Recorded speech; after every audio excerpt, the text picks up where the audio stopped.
Hey guys, how you doing? Um, I think tonight is the night that I want to talk about fear. Um, there's a principle in capitalism, right?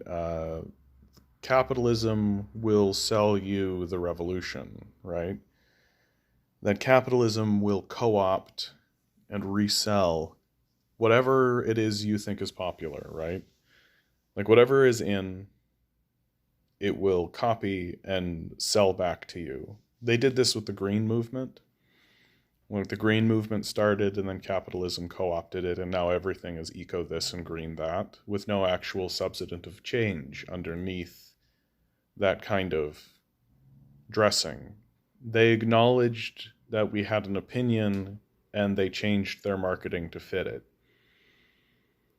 Uh, and now you can see that happen in the clunkiest and stupidest way imaginable.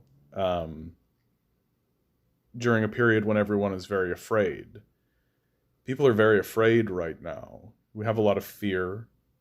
We're scared of what's happening in the world. We're scared of what's going to happen next. We're scared of our own leadership. We're scared of the people who are in the positions of authority. That's the depths to which we are terrified.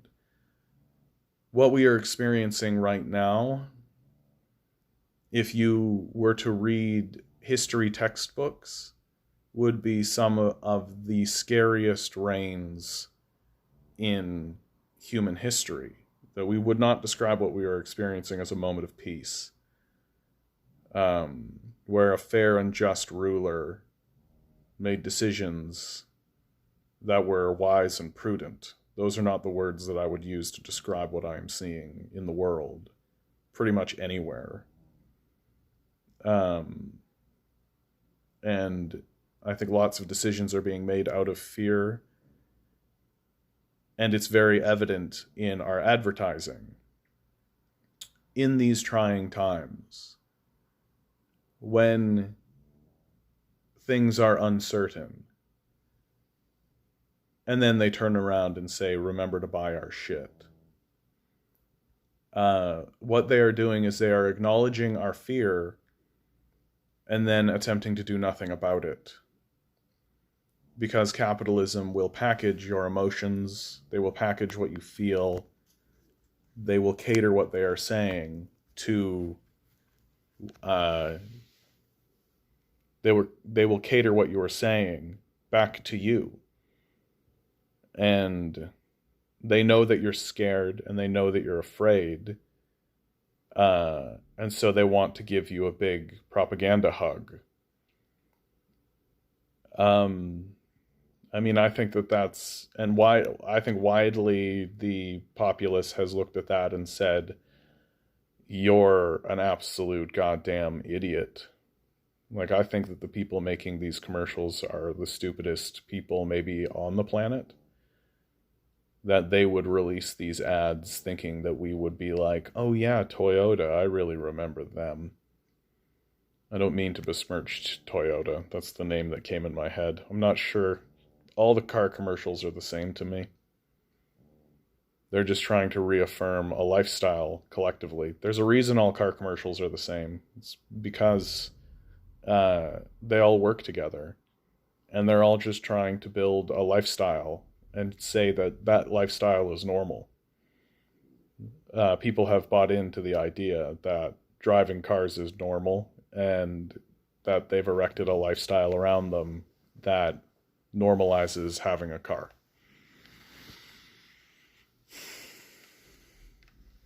And so propaganda works, makes everything more cozy, and normalizes behavior.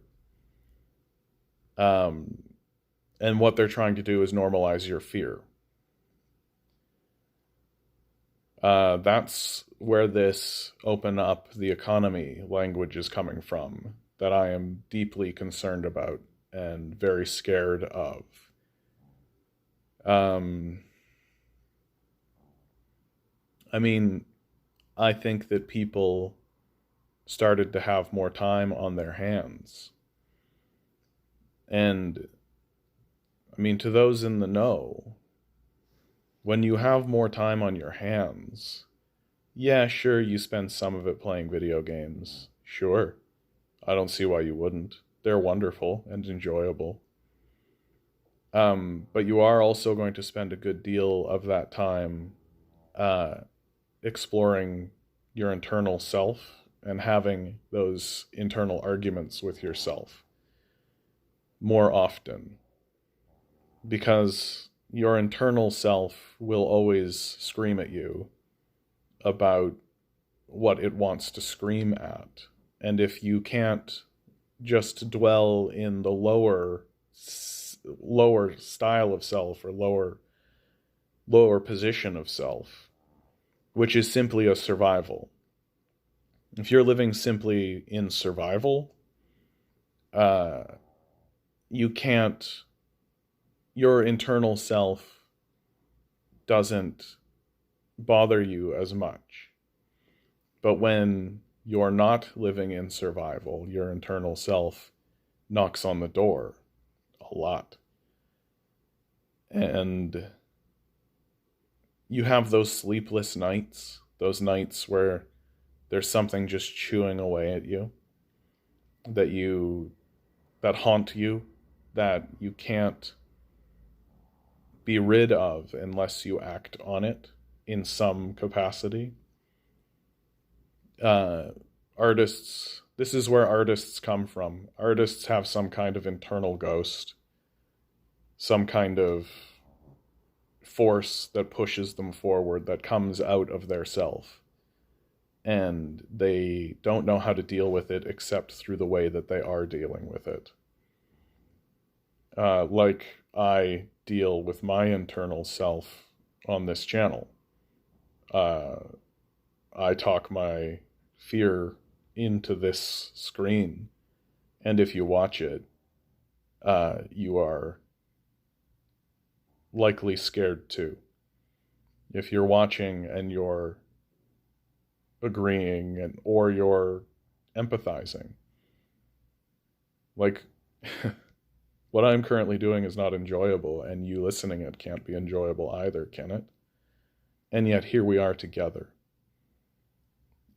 in this space through time, because as you watch it, I've already moved on. And so this is a little imprint of time that you are spending time with, grieving, acknowledging each other's fear in a way that is legitimate, acknowledging each other in a way that is legitimate, as opposed to the idiotic propaganda that we see.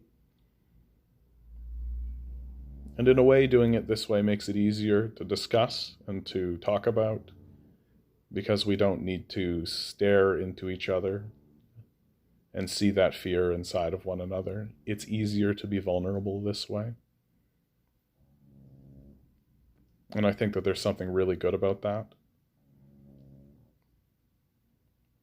These are scary times. And that fear is being normalized, because we're opening things up, because people cannot simply bear the idea of staying at home being what they believe to be unproductive.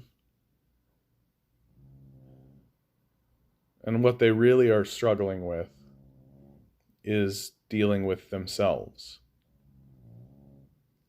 That, I think, is the largest struggle that exists in human life. Dealing with yourself.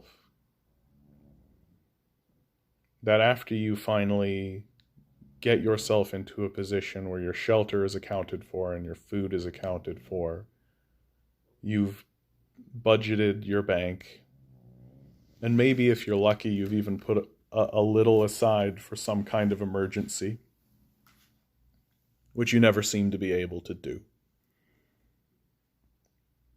Or if you do, the emergency strikes very quickly and soon. I like to make a joke that I finally got into a position in my life where I was successfully not only paying my bills, uh, but putting a little bit aside and actually gaining some ground for once in my life. And that's basically when the COVID-19 crisis hit, right at that moment.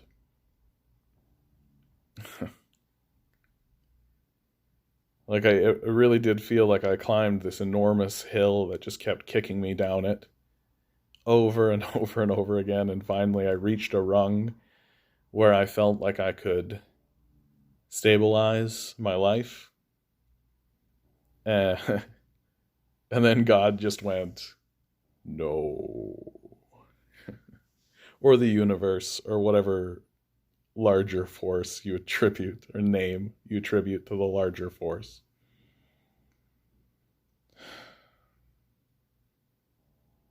I'm scared. I'm scared of what's happening. I know lots of other people are scared. Um, Opening up the economy is a bad idea. It is a secession to this fear. It is secession. It is it's giving in. It's giving in to the fear. It's letting the fear say to you, maybe this will be forever. No, it will not be forever. If you can just find a tiny shred of the life you used to live, if you can just go back. And we can't go back. And I think that's what scares people the most, is that we can't go back. We're not going to go back to the way things were, to the negotiation. All capitalism can do now is show you a zombie version of what the world used to look like.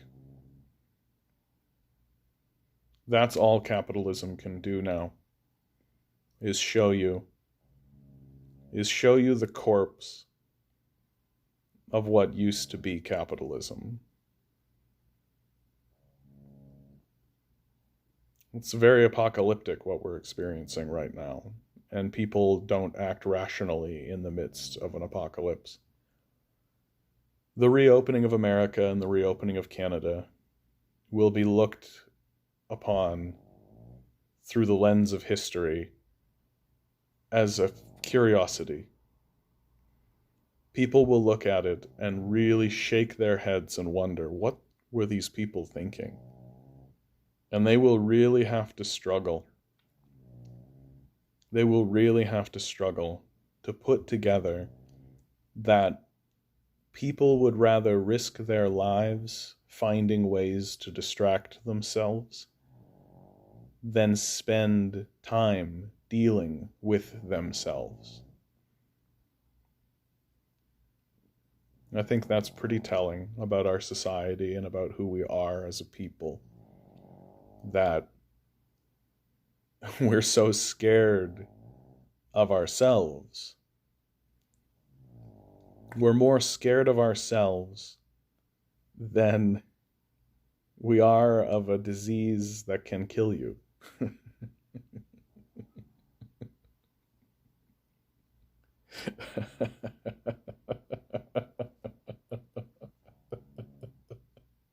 Isn't that amazing?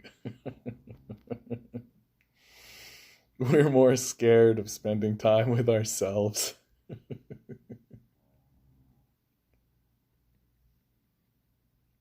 than we are to just go into danger.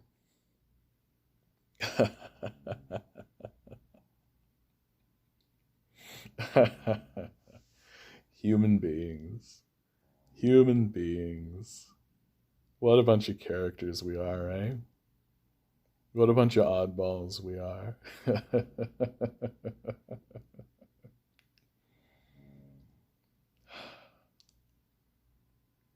So I think I just need to let anyone know. I think I just need to let you know that there's someone in the world who's very concerned about you. There's someone on the planet that wants to help, that understands what it's like to get the shit kicked out of you, and who understands that you're afraid and that your fear is legitimate and that it's okay to be afraid.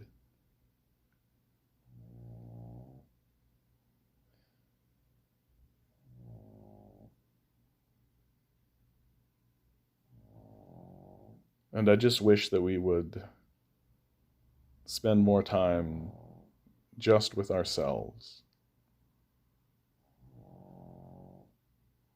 Because I think we clearly need it. Because I think that the universe put us in a corner for a minute and told us it's time for a timeout. And we're like the pouting child who went and sat in the corner for a while. And now we think that we can come off the stool and start to move around again and do what we were doing. And the world, the earth, will not tolerate that.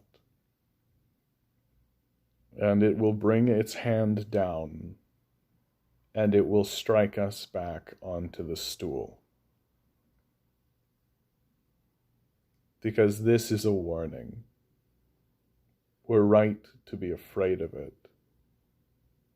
But now it's time that we begin respecting it,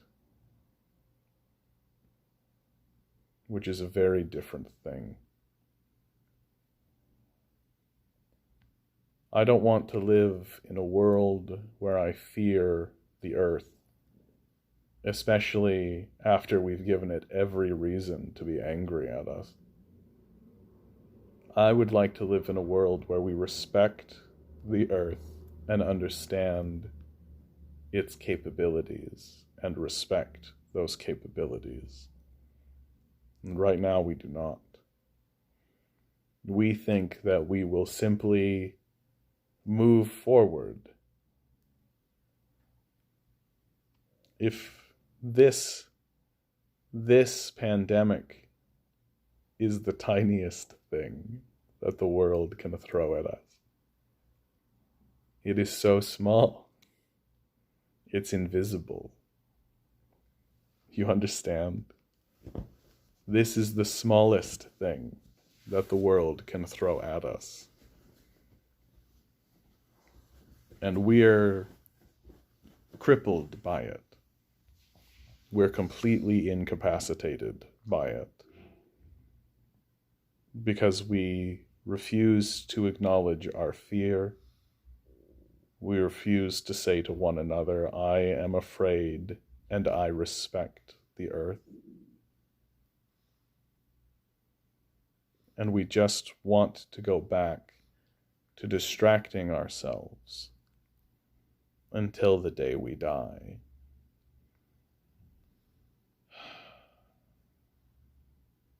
I love you. I hope you're doing well. If you're not doing well, I hope that you do better. I'm a hand to grab onto, I hope. And I hope that